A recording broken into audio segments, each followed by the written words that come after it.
अब हम non uniform cash flow का क्वेश्चन सॉल्व कराते हैं। तो क्वेश्चन यहां दिया हुआ है, calculate the internal rate of return of an investment 1,36,000 which yields the following cash inflow. एक इन्वेस्टमेंट की गई है 1,36,000 रुपीज की, जिसमें इनफ्लो जो हो रहे हैं उस इन्वेस्टमेंट से 5 साल तक जो दिए हुए हैं 30, 40, 60, 30 एंड 20,000। तो चलिए इंटरनल रेट ऑफ रिटर्न की हेल्प से देखिए, सबसे पहले तो यहां दिख रहा है जो कैश इनफ्लो हो रहे हैं वो यूनिफॉर्म नेचर के नहीं है, नॉन यूनिफॉर्म है, जो अलग अलग वैल्यू आ रही है इनफ्लो की। तो चलिए सॉल्व करते हैं। कैसे सॉल्व करेंगे उसके लिए मैंने यहां पे स्टेप्स लिख रखा है, तो आपका टाइम भी बचेगा और आपको एक क्वेश्चन सॉल्व किया हुआ भी मिल जाएगा नॉन यूनिफॉर्म कैश फ्लो का इंटरनल रेट ऑफ रिटर्न की हेल्प से। क्या आपको यहां ईजिली हो जाएगा आपका, देखिए यहां स्टेप्स भी लर्न हो जाएंगे और स्टेप्स को अप्लाई कैसे करना है क्वेश्चन पे वो भी आप समझ जाएंगे। पहला स्टेप है नॉन यूनिफॉर्म कैश फ्लो के क्वेश्चन का, discount the cash flow at any random rate. देखिए यहां पे बोला है रैंडमली कोई भी रेट लेकर, जैसे 10, 15 या 20% आपको क्या करना है, डिस्काउंट कराना है कैश फ्लोज को। तो चलिए हम क्या करते हैं, सबसे पहले एक रैंडम रेट ले लेते हैं जो भी इंटरनल रेट ऑफ रिटर्न का हो सकता है, दैट इज हमने कंसीडर किया 10% हम लेकर डिस्काउंट कराएंगे अपने कैश फ्लोस को। यहां पे ये स्टेप बोल रहा है कि आप रैंडमली कोई भी मन में डिसाइड करिए इंटरनल रेट, जो भी रेट ऑफ डिस्काउंट रेट है, नॉट आईआरआर, डिस्काउंट रेट को आप डिसाइड करिए। तो मैंने मन में अभी सोचा कि 10% लेकर हम डिस्काउंट करवाएंगे अपने कैश फ्लोस को। तो देखिए यहां पे हमने टेबल बना ली और ऊपर लिख दिया let us discount cash flow bye 10%। तो हम 10% डिस्काउंट रेट की हेल्प से डिस्काउंट फैक्टर लिखेंगे यहां पर सारे और मल्टीप्लाई करा के नेट प्रेजेंट वैल्यू निकालेंगे। तो देखिए पहला हमने क्या स्टेप फॉलो किया, 10% हमने कंसीडर किया, एक अंदाजे से 10% किया है, आप 12%, 11% कुछ भी कर सकते हैं। If resultant NPV is negative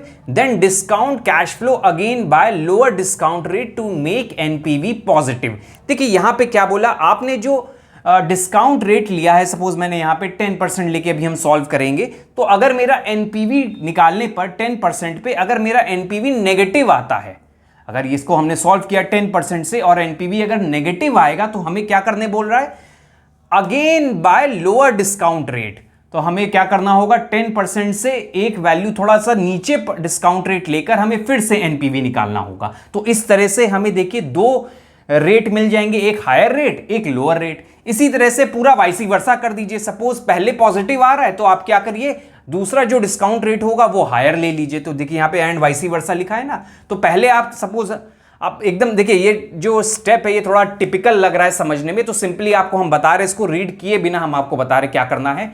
आप कोई भी रैंडम डिस्काउंट रेट लीजिए, अगर उस डिस्काउंट रेट से जो एनपीवी आ रहा है अगर वो नेगेटिव है हमारा, तो आप क्या करिए, उस जो भी रेट आपने डिसाइड किया है उससे लोअर रेट लेकर फिर से एनपीवी निकाल दीजिए। बस ये करिए। अगर सपोज पहले में नेगेटिव आया तब आपको ये करना है, अगर एनपीवी पॉजिटिव आ जाएगा तब आपको क्या करना है, 10% से ऊपर लेना है। तो वही चीज यहां पे एंड वाइसी वर्सा करके लिखी हुई है। अगर पहले नेगेटिव आता है तो उस डिस्काउंट रेट से लोअर डिस्काउंट रेट लेकर फिर से हमें एनपीवी निकालना होगा, जिसकी हेल्प से हमें दो डिस्काउंट रेट मिलेंगे, एक हायर एक लोअर। अगर मेरा एनपीवी नेगेटिव था एंड वाइसी वर्सा की अगर हम कंडीशन को ले, तो यहां पे फिर क्या हो जाएगा, यहां पॉजिटिव आ जाएगा और यहां नेगेटिव बन जाएगा वो। तो वही कंडीशन यहां पे बोली गई है, अगर नेगेटिव एनपीवी है तो आप दूसरा जो डिस्काउंट रेट लेंगे वो लोअर लेंगे। अगर पहले यहां पॉजिटिव एनपीवी आ जाएगा तो हम क्या करेंगे, दूसरा जो डिस्काउंट रेट लेंगे वो 10 से ऊपर लेंगे। तो देखेंगे इस क्वेश्चन में क्या आ रहा है, क्या पहली वाली कंडीशन ये वाली लग रही है कि वाइसी वर्सा वाली लग रही है। तो चलिए करते हैं हम सॉल्व। पहले हम 10% से सॉल्व करते हैं। देखिए इस स्टेप के बाद हमें क्या करना है, सिंपली हमें एक लोअर रेट और हायर रेट रैंडमली मिल ही जाएगा, जिसमें हम इंटरपोलेशन का फॉर्मूला लगाएंगे और सॉल्व कर देंगे। और अच्छे से आप चाहते हैं ये क्वेश्चन समझ में आए नॉन यूनिफॉर्म का, तो आप यूनिफॉर्म वाले को देख लेंगे, फिर यहां पे आएंगे तो ये स्टेप बहुत ईजिली आपको समझ में आ जाएगा। तो चलिए सॉल्व करते हैं। तो देखिए मैंने क्वेश्चन से पूरा डेटा उतार लिया है, कैश फ्लो उतार लिए हैं सारे। ये जो है नेगेटिव रखेंगे क्योंकि ये कैश आउटफ्लो है, ये सारे इनफ्लो हैं। एनपीवी कैसे निकालते हैं, जो हमने पहले कॉन्सेप्ट में समझाया था वही चीज हम यहाँ पे रिपीट करने जा रहे हैं, नेट प्रेजेंट वैल्यू निकालना। तो देखिए हमने 0 ईयर है तो हम डिस्काउंट फैक्टर 1 लेते हैं और जो प्रेजेंट वैल्यू आएगी वो दैट विल बी 1,36,000।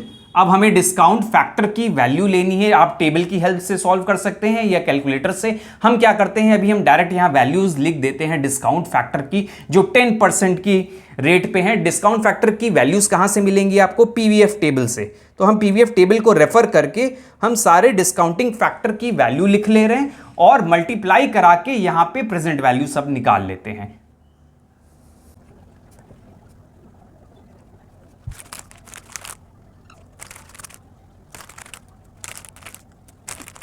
अभी तक हमने क्या किया, डिस्काउंटिंग फैक्टर को लिखकर प्रेजेंट वैल्यू में कन्वर्ट किया जितने भी कैश फ्लोज हो रहे थे। इसको इससे मल्टीप्लाई कराया तो हमें प्रेजेंट वैल्यू सारी मिल जाती हैं।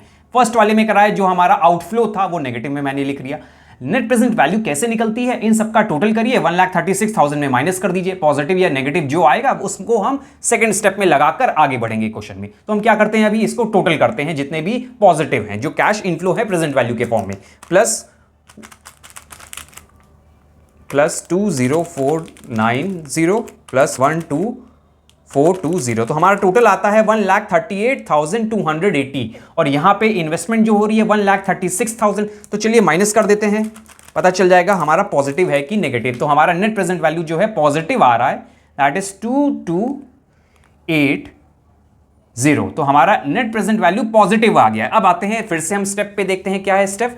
If resulted NPV is negative, अगर नेगेटिव आता है तो दूसरा जो हम डिस्काउंट रेट लेंगे वो लोअर लेंगे, या फिर पॉजिटिव आता है तो हम वाइसी वर्सा करेंगे। तो पहले हमने क्या किया, नेगेटिव आता है तो लोअर रेट लेना है दूसरा, लेकिन मेरा पॉजिटिव आ गया तो आप क्या लेंगे, हायर रेट लेंगे। तो अब हम दोबारा सॉल्व करेंगे जिसमें हम जो डिस्काउंट फैक्टर है वो हायर लेंगे 10% से। तो अब हम फिर से आगे सॉल्व करेंगे जिसमें हम कंसीडर करेंगे, लिख लेते हैं, let us discount cash flow bye, हमने ऊपर 10% लिया है तो हम थोड़ा सा बढ़ा देते हैं, 12% की हेल्प से हम सॉल्व करते हैं। तो अब 12% की हेल्प से कैसे सॉल्व करना होगा, हमें फिर से डिस्काउंटिंग फैक्टर टेबल जो है हमारी पीवीएफ टेबल, उससे डिस्काउंट फैक्टर लिखना होगा 12% पे, फिर सेम स्टेप फिर से हमें करके नेट प्रेजेंट वैल्यू निकाल लेनी होगी। फिर हमें लास्ट में क्या मिलेगा, 10% एक जो मिल गया लोअर रेट और दूसरा मिल गया 12% जो हायर रेट हो जाएगा। तो चलिए सॉल्व करते हैं।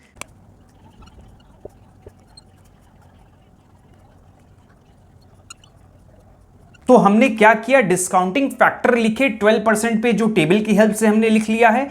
अब हम क्या कर रहे हैं, मल्टीप्लाई करके टोटल वैल्यूज लिख ली। जिस तरह मैंने यहां सॉल्व किया उसी तरह हम यहां सॉल्व कर ले रहे हैं। अब हम टोटल करके 1,36,000 में माइनस कर देंगे तो हमें वैल्यू मिल जाएगी 101390 प्लस 19080 प्लस 11340। तो हमें वैल्यू मिल रही है 1,31,810। 1,36,000 में माइनस कर दें, हमें वैल्यू मिल गई -4190, -4190। तो हमें देखिए एक पॉजिटिव वाला मिल गया, एक नेगेटिव मिल गया, जो आसपास ही है 1,36,000 के रिटर्न पे।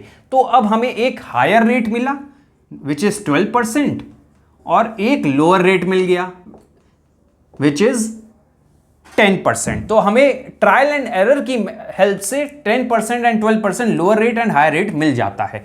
तो अब आप क्या करेंगे, इंटरपोलेशन की हेल्प से वो सारी वैल्यूज इसमें पुट करके सॉल्व कर देंगे, जिससे आपको इंटरनल रेट ऑफ रिटर्न मिल जाएगा।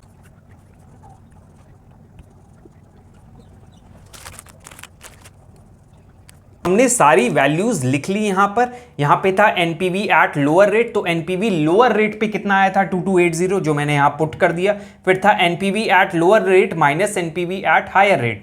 एनपीवी एट लोअर रेट 2280 था, जो मैंने यहां डिनोमिनेटर में लिख लिया, माइनस का साइन था, माइनस लगा दिया। फिर है एनपीवी एट हायर रेट, जो एनपीवी हायर रेट पे आया दैट इज 4190 नेगेटिव। तो हमने माइनस का साइन लगा के ब्रैकेट में फिर से -4190 लिख दिया है। अब यहां पे था higher rate minus lower rate, bracket में 12 हायर रेट है, 10% लोअर रेट है। हमने सारी वैल्यूज पुट कर दी और इसको सॉल्व किया तो इन दोनों को ऐड करना पड़ेगा क्योंकि माइनस माइनस प्लस होता है। तो ये सारी वैल्यू मिल गई। अब इसको सॉल्व कर देंगे तो एक परसेंटेज मिल जाएगा, that will be my IRR। तो चलिए सॉल्व करते हैं। 2280 डिवाइडेड बाय 6470। तो हमारा इसको सॉल्व करके जो वैल्यू आ रही है दैट इज 0.3523। इसको 2 से मल्टीप्लाई कर देते हैं तो हमें मिल गया 0.704। 10 प्लस 0.704 तो मतलब 10.704% is my internal rate of return. तो ये मेरा आ गया इंटरनल रेट ऑफ रिटर्न जब हमारे नॉन यूनिफॉर्म कैश फ्लो होंगे।